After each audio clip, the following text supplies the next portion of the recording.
भारत में कोरोना बेलगाम, अब तक के सारे रिकॉर्ड टूटे। पिछले 24 घंटे में 3,68,147 नए मामले सामने आए और वही 3,417 लोगों की जान चली गई।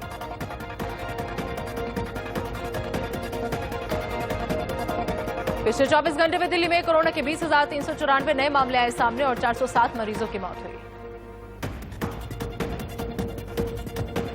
महाराष्ट्र में एक दिन में 56,647 नए केस आए सामने और 669 मरीजों की मौत हुई। 4 राज्यों और एक केंद्र शासित प्रदेश में विधानसभा चुनाव नतीजे घोषित हो गए हैं। 3 राज्यों पश्चिम बंगाल, असम और केरल में सत्ता विरोधी फैक्टर को मतदाताओं ने ठेंगा दिखा दिया है। पश्चिम बंगाल में टीएमसी को बंपर जीत मिली है। ममता की अगुवाई वाली तृणमूल कांग्रेस ने तमाम कयासों पर विराम लगाते हुए जीत की हैट्रिक लगाई। असम में बीजेपी अपनी सत्ता बरकरार रखने में सफल रही। असम के मुख्यमंत्री सर्बानंद सोनोवाल ने माजुरी से जीत हासिल की। पीएम नरेंद्र मोदी ने असम में एनडीए की जीत को लेकर राज्य की जनता का आभार जताया। पीएम मोदी ने ट्वीट कर कहा, असम की जनता ने फिर से विकास के एजेंडे को और लोक कल्याणकारी इतिहास को आशीर्वाद दिया है। केरल में अपनी सत्ता बचाकर वाम मोर्चे ने राज्य में हर 5 साल में परिवर्तन की परंपरा पर विराम लगाने का इतिहास रचा है। केरल में एलडीएफ को 99 सीटों पर जीत मिली है, तो वहीं यूडीएफ को 41 सीटों पर जीत मिली है, जबकि एनडीए को एक भी सीट नहीं मिली। तमिलनाडु में द्रमुक की अगुवाई वाली विपक्षी गठबंधन ने जीत हासिल की। 10 साल से राज्य की सत्ता पर काबिज एआईएडीएमके को हार का सामना करना पड़ा। केंद्र शासित प्रदेश पुडुचेरी में बीजेपी गठबंधन बहुमत के साथ सरकार बनाएगी। यहां कांग्रेस को हार का सामना करना पड़ा।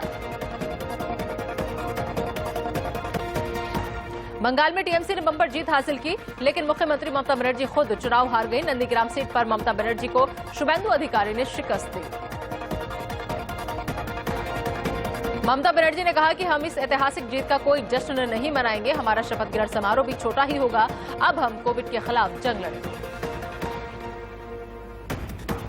पीएम मोदी ने ममता बनर्जी को जीत की बधाई दी। उन्होंने सोशल मीडिया पर लिखा कि राज्य के लोगों की आकांक्षाओं को पूरा करने के लिए केंद्र सरकार पश्चिम बंगाल सरकार के साथ खड़ी रहेगी। शिवसेना ने बंगाल में तृणमूल की जीत के बाद ममता बनर्जी को टाइग्रेस ऑफ बंगाल कहा। पार्टी के सांसद संजय राउत ने कहा कि ममता को हराना आसान नहीं है। यूपी के पूर्व सीएम अखिलेश यादव ने कहा कि पश्चिम बंगाल में बीजेपी की नफरत की राजनीति को हराने वाली जागरूक जनता, जुझारू ममता बनर्जी और टीएमसी के समर्पित कार्यकर्ताओं को हार्दिक बधाई। बंगाल में टीएमसी को मिली बंपर जीत के बाद ममता बनर्जी को तेजस्वी यादव ने बधाई दी। तेजस्वी ने ट्विटर पर लिखा कि बंगाल की जनता को बंगाल की बेटी पर ही भरोसा है। 5 राज्यों के चुनावी कांग्रेस के लिए अच्छे नतीजे नहीं रहे। नतीजों के बाद पार्टी के पूर्व अध्यक्ष और सांसद राहुल गांधी ने सोशल मीडिया पर लिखा, हमें विनम्रता से जनमत स्वीकार है। तमिलनाडु में जीत हासिल करने पर राहुल गांधी ने एमके स्टालिन को बधाई दी। उन्होंने कहा कि राज्य की जनता ने बदलाव के लिए वोट दिया है। असम विधानसभा चुनाव में करारी हार के बाद कांग्रेस में प्रदेश अध्यक्ष ने इस्तीफा दे दिया। प्रदेश अध्यक्ष ने रिपुन बोरा ने कांग्रेस अध्यक्ष सोनिया गांधी को अपना इस्तीफा भेज दिया।